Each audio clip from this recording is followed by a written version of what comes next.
When it comes to entrepreneur, about your question, why I choose entrepreneurship ante andi, PhD అయిన తర్వాత I got like lot of experience in education, whatever. I always wanted to do certain lab or anything, but PDF చేద్దాము అనుకున్నాను. But అప్పుడు family already settled ఉన్నారు, పిల్లలు ఇద్దరు ఉన్నారు. అప్పుడు చిన్న పాప షీఈస్ జస్ట్ 3 years. సో మా హస్బెండ్ నువ్వు వెళ్ళి చదువుకో, ఒక 6 monthsకి నువ్వు అక్కడ ఉండు కానీ నేను 6 months మేము వస్తాము అనేది. But I did not feel comfortable in that format. నాకు ఎందుకనంటే family is the structure which gave me that. I should not be out of that. And somehow like బెంగ అనేది ఉంటుంది ఎక్కడికి వెళ్ళినా కానీ. So I don't want to be bothered on certain things. ఇలా మనము అప్పుడు అనుకున్నప్పుడు what best I can do అనుకుంటా నేను, అంటే మళ్ళీ my destiny has pull me out of that research segment wear rural డెవలప్మెంట్లో ఆపర్చునిటీ రావటం. అది కూడా ఒకళ్ళ మీద ఛాలెంజ్తోనే తీసుకున్నాను. అండ్ జస్ట్ నాకు ఒక గ్యాప్ జాబ్ లాగానే తీసుకోవటం కూడా to understand what is the farm level activities అని. But I got motivated and excited for the opportunity what I got. And in fact, I would love to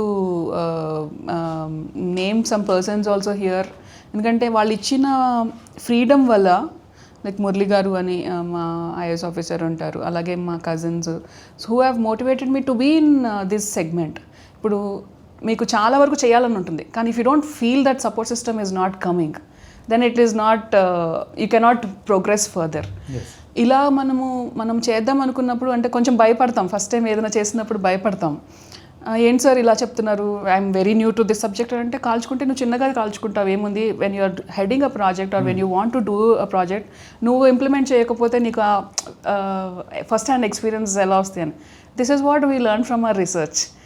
research always says a result is a result, whether it's a positive or negative. But unless అంటే మీరు అది try చేస్తేనే కదా అది positive వెళ్తుందా negative వెళ్తుందా అనేది. మనం ఒక ఆబ్జెక్టివ్ పెట్టుకుని దానికి ఒక మెథడ్లో వెళ్తాము ముందుకి. So it might give negative result is also result అనమాట. ఓకే, ఇది తప్పు మెథడ్ అని ప్రూవ్ చేయడం కూడా ఒక fragment. This is what we learn from research. So నాకు ఆ ఫ్రాగ్మెంట్ ఉండటం మూలంగా నేను ఓకే నాకు ఆపర్చునిటీ ఉంది, ఐ వాంట్ టు ఎక్స్ప్లోర్ అని. In fact out of the way వెళ్ళి అసలు ఫార్మర్స్ ఎందుకు అంటే the thing what has transformed me like this what ever I'm talking is like, అక్కడ రూరల్ డెవలప్మెంట్ డిపార్ట్మెంట్లో మనకి ఎస్హెచ్జి విమెన్ అంటే మనకి సంఘాలు, స్వయం సహాయక సంఘాలు అని ఉంటాయి కదా, డ్వాక్రా groups, you have different names. వాళ్ళు ఆల్రెడీ ఒక చిన్న అమౌంట్స్తో సేవింగ్స్ చేసుకోవటం స్టార్ట్ చేసి they are re-rotating that money within themselves. That's the structure what the governments have built up. It's a very beautiful structure. వాళ్ళు ఒక 50 రూపీస్తో స్టార్ట్ చేసుకుని సేవింగ్స్ 20 yearsగా ఇప్పుడు వాళ్ళకి ఏంటంటే వాళ్ళకి money at low rate of interest or zero ఇంట్రెస్ట్కి government నుంచి వస్తుంది. That's a benefit what it is already there with the SHG women. But మా ప్రాజెక్ట్ వరల్డ్ బ్యాంక్ ప్రాజెక్ట్లో వచ్చేటప్పటికి ఏంటంటే I was hired as a world bank consultant there in SERP Telangana, where agri value chain డిపార్ట్మెంట్లో I was heading vegetable value chain అనమాట. నాకు ఒక 14 మండల్స్ ఆపరేషనల్గా pilot కింద ఇచ్చారు. సో డిఫరెంట్ పైలట్స్ చేసి you need to explore different ideas and pull up certain things and define a value chain ani. Okay. So we had good team there. In fact, rural development etla ante team is the biggest strength. I had beautiful team support akkada ivatamu. Aa team members like ee work cheddam anante they were excited anamata. ఆ support system అక్కడ ఉండటం మూలంగా నాకు కొన్ని different మోడల్స్ని try చేయటము. So అలాగే మాకు convergence possibility ఉండేది with different departments. SERP was the nodal agency లాగా ఉండి, బెనిఫిషరీస్ ఏమో మన ఎస్హెచ్జి విమెన్ అంటారు. సో డిపార్ట్మెంట్స్లో మనకి ఏ స్కీమ్స్ ఉన్నాయి, ఏది బెటర్ వీళ్ళకి అనేది డిజైన్ చేయాలి, అంతే. The role is simple. When I was designing certain schemes, even the departments were favoring. Somebody don't get 2 crores proposal, get 20 crore proposal. So నాకు చెప్తున్నా కదా భయం ఉండేది, 2 crore ఓకే చేయగలుగుతాను అనే. లేదు స్వామి, this model works, you get up 20 crore. That's the motivation I got. అంటే okay, when I'm designing some things which the others are not able to do, I'm getting that support systems అనేది. అలాగే horticulture department support చేసేవాళ్ళు, మన NREGS department support చేసేవాళ్ళు, agriculture department నుంచి we used to define the scheme and develop a model. The role is to develop a model with whatever funds what we have in the departments and identify these beneficiaries, connect them and translate into implementation. చాలా exciting ఉండేది అది. అంటే what I realised also, like నేను ల్యాబ్లో రీసెర్చ్లో ఇక్రిసాట్లో I did my research in genetic engineering, transgenics, tissue culture, you name it, you have all the molecular biology and all the advanced sciences, because I was always attracted to them. Yes. But when I was doing these kind of works in the rural areas, what my realization was like, our technology నేను ఇక్కడ తీసుకురావాలంటే ఇంకొక generation పడుతుంది. I cannot do in my lifetime. But what best I can do in my lifetime when I am alive and I can see. Because what has excited me అనంటే ఒక చిన్న pilot model ఏదైనా implement చేస్తున్నప్పుడు the beneficiary is most happy. We are able to give them in the form of money or some advancement in their income. చాలా బాగుంటుంది అది, అంటే when it comes from their side. అలాగే ఇంకొక realisation ఏంటి అని అంటే farmers they are not able to, అంటే వాళ్ళకి ఫార్మింగ్ అనేది ఒక ప్రొఫెషనల్ లాగా చూడట్లేదు. బట్ మీరు అది పెద్ద కన్సర్న్ అండి, where we need to talk much more about. అంటే చాలామంది నాలాగా మాట్లాడాలి చెయ్యాలి అనేది నాకు ఎందుకు వచ్చిందంటే, today I'm having food on my plate. ఎందుకు? ఫార్మర్ అక్కడ గ్రో చేస్తున్నారు కాబట్టి మనం తినగలుగుతున్నాం. అంటే మనం ఏ జాబ్ చేసినా ఈ 5 వేళ్ళు నోట్లో వెళ్ళటానికే చేస్తాం, నథింగ్ మోర్ దెన్ దట్. ఏదో ఒకటి మనకు ఫుడ్ మీద ప్లేట్లో ఉంటే ఆ ప్లేట్లో ఉన్న ఫుడ్ని మనం తినటానికే మనం ఏ జాబ్ చేసినా సరే జీవనాభృతి అంటాం. బట్ అక్కడ ఫార్మర్ నెక్స్ట్ జనరేషన్ ఫార్మర్స్ని క్రియేట్ చేయడానికి ఇష్టపడట్లేదు అన్నప్పుడు there is a challenge of food security, challenge of economy developing, and challenge of entire health, nutrition, wellness, you name it, you have it. All the concerns will rise. నేను ఎందుకు మీరు ఇట్లా అనుకుంటున్నారు, అరే ఇది ఉంది కదా అది ఉంది కదా అని అంటే, మేడం దీంట్లో ఏముంది, మాకేం కనిపించట్లేదు, ఏదో కష్టకాలంలో చేసుకుంటాము, ప్రాఫిటబిలిటీ లేదు అని. Then I started analysing where the gaps are. The project gave me that opportunity to explore different models. So అక్కడ గ్యాప్స్ ఐడెంటిఫై చేసుకుని మేము వాల్యూ చైన్ లా క్రియేట్ చేసుకున్నాం.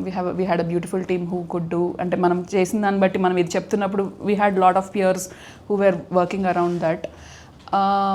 గ్యాప్స్ ఐడెంటిఫై చేసిన తర్వాత ఇది మీ గ్యాప్, ఈ గ్యాప్ని అడ్రస్ చేసుకుంటే మీకు కొంచెం ఒక 1000 రూపాయలు ఎక్స్ట్రా వస్తుంది, ఈ గ్యాప్ని ఐడెంటిఫై చేస్తే ఒక 4000 ఐడియా వస్తుంది. అట్లా మేము వాల్యూ చైన్లో ఎక్స్ప్లెయిన్ చేసేవాళ్ళం అనమాట. That was pretty exciting for me also. అలాగే చిన్నవి ఇప్పుడు సింపుల్ మీరు రెగ్యులర్ అగ్రికల్చర్ నుంచి ఆర్గానిక్ లేకపోతే pesticide free agriculture are you name it cow based farming అనండి, మీరు ఏదైనా చేయండి. Integrated agriculture, as a scientist I will tell integrated agriculture అంటాం. బట్ అది ఫార్మర్ లెవెల్కి వెళ్ళేటప్పుడు మనం అలా చెప్పడం అవ్వదు కాబట్టి we break in to steps and do it.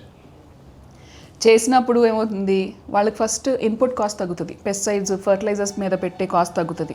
Seed మనకు మంచి టెక్నాలజీ ఇస్తే కనుక, అంటే మంచి యూనివర్సిటీలో ఇప్పుడు ఉన్నాయి ఇవి, అవన్నీ మనకి రైతు దగ్గరికి చేరట్లేదు కదా, దేర్ ఇస్ గ్యాప్ దేర్. చాలా రీసెర్చ్లో మనకు ఉంది, టెక్నాలజీస్ ఉన్నాయి, చాలా ఇన్స్టిట్యూట్స్లో ఉన్నాయి, బట్ ట్రాన్స్లేషన్లో లేదు. ట్రాన్స్లేషన్లో లేనప్పుడు మనకు ఫార్మర్కి కదా మనం బెనిఫిట్ చేయాల్సింది. అది చేయకుండా మనం అంటే we're spending on research and we're spending on lot of ఇది. ఆ ట్రాన్స్లేషన్ గ్యాప్ కనిపించగానే నేను అనుకున్నాను, okay this is where it's I have to do. అంటే నార్మల్ లేమెన్ వచ్చి మాట్లాడేదానికన్నా when I'm speaking there is authenticity when it is coming. So I have to contribute here అనేది where I did it. Then I made sure that ఫార్మర్స్కి okay leave about farmer, వాళ్ళ they might not be interested to change from production నుంచి, కానీ మనము దాని నుంచి change అవ్వకపోవచ్చు. But next generation అయితే మనము తీసుకురావచ్చు కదా, ఎడ్యుకేషన్ ఉంటుంది వాళ్ళకి. All they need is like little hand holding support. Education women ఉన్నారు, యూత్ ఉన్నారు, బోత్ ఉన్నారు. అగ్రికల్చర్లో రిలేటెడ్ మనం ఫుడ్ అండ్ ఎంటర్ప్రైజెస్ ఏమైనా చేయగలుగుతామా, వాల్యూ చైన్లో మనం ఈ గ్యాప్ని మనం కొంచెం ఏమైనా అడ్రస్ చేయగలిగితే రైతులకి మనం ఎక్స్ట్రా ఇన్కమ్ని ఇవ్వచ్చు. అట్లా చేసుకుంటూ వాళ్ళ పిల్లలతోనే చేపిస్తే వీళ్ళు అక్కడే సస్టైన్ అవుతారు. And it's more holistic ecosystem what we want to build. అలా డిజైన్ అయిన కాన్సెప్టే అగ్రిగర్. అగ్రిగర్ ఏంటి అని అంటే ఫార్మ్ టు హోమ్లో రిలేటెడ్ ఎంటర్ప్రైజ్ డెవలప్మెంట్ని మనం ప్రమోట్ చేస్తాం. When it is coming to agri and food, అది as a company it can only do with agri and food related activities. విఏమైన సంస్థ ఏంటంటే విమెన్ ఎంపవర్మెంట్ కింద వస్తుంది. విమెన్ ఎంపవర్మెంట్లో ఏమవుతుందంటే విమెన్, ఇప్పుడు నేను ఎస్హెచ్జి విమెన్తో చేశాను, వాళ్ళు ఓన్లీ అగ్రి ఫుడ్లో లేరు కదా, they are in to other segments. Beauty ఉంటుంది మనకి, లేకపోతే ఆయుర్వేదిక్ సెంటర్స్ ఉంటాయి. We can also name it about bag making, వాళ్ళ దగ్గర హ్యాండీక్రాఫ్ట్స్ ఉంటుంది, దే హ్యావ్ ద స్కిల్. దాన్ని మనం ఒక ఎంటర్ప్రైజ్ లెవెల్లో ఫార్మాట్ చేసుకుని, సో వాళ్ళకి ఏం అవసరం పడుతుంది, వీళ్ళందరూ ఏంటి అని అంటే రా మెటీరియల్ రాగా చేస్తున్నారు, దాన్ని మనకి పాలిష్డ్ ఫార్మాట్లో, అంటే as a consumer I need a polished or perfect product to buy. కొంచెం మనం అక్కడ డిఫైన్ చేయాలి రూల్స్. ఎట్లా పడితే అలా చేయటం కాదు, కొంచెం మీరు ఒక పద్ధతిలో ఇది చేస్తేనే ఇది తీసుకుంటాను. సో ఇలాంటి సెగ్మెంట్స్లో మనము ఎప్పుడైతే విమెన్ని ఎంపవర్ చేయగలుగుతామో then you can build that economy there.